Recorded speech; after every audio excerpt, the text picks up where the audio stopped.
Here we are, the third installment of The Sleeper and the Spindle by Neil Gaiman from his book Trigger Warning. We left off with, she cursed the babe at birth, such that when the girl was 18, she would prick her finger and sleep forever. The fat-faced man wiped his forehead. He was sweating, although it was not warm. As I heard it, she was going to die, but another fairy, a good one this time, commuted her magical death sentence to one of sleep. Magical sleep, he added. So, said the sot, she pricked her finger on something or other, and she fell asleep. And the other people in the castle, the lord and the lady and the butcher, baker, milkmaid, lady-in-waiting, all of them slept as she slept. None of them have aged a day since they closed their eyes. There were roses, said the pot girl, roses that grew up around the castle, and the forest grew thicker until it became impassable. This was what, 100 years ago? 60, perhaps 80, said a woman who had not spoken until now. I know, because my Aunt Letitia remembered it happening when she was a girl, and she was no more than 70 when she died of the bloody flux, and that was only 5 years ago, come summer's end.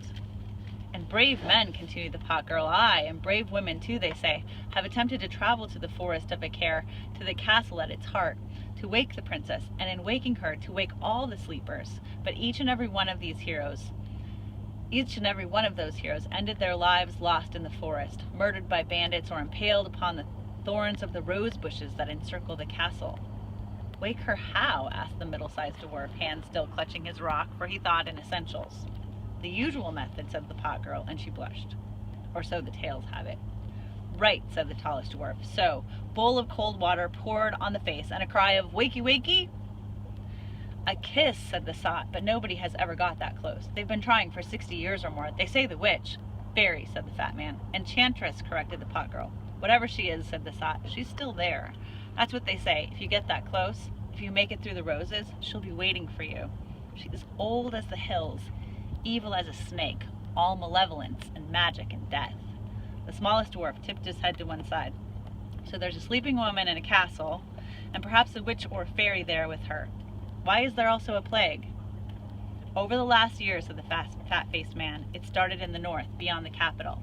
I heard about it first from travelers coming from Steed, which is near the forest of Acair. People fell asleep in the towns, said the pot girl. Lots of people fell asleep, said the tallest dwarf. Dwarfs sleep rarely, twice a year at most, for several weeks at a time. But he had slept enough in his long lifetime that he did not regard sleep as anything special or unusual. They fall asleep whatever they're doing, and they do not wake up, said the sot. Look at us. We fled the towns to come here. We have brothers and sisters, wives and children, sleeping now in their houses or cowsheds, at their workbenches. All of us.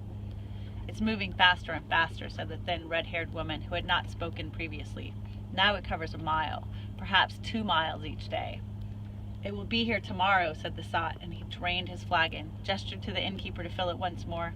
There is nowhere for us to go to escape it. Tomorrow, everything here will be asleep.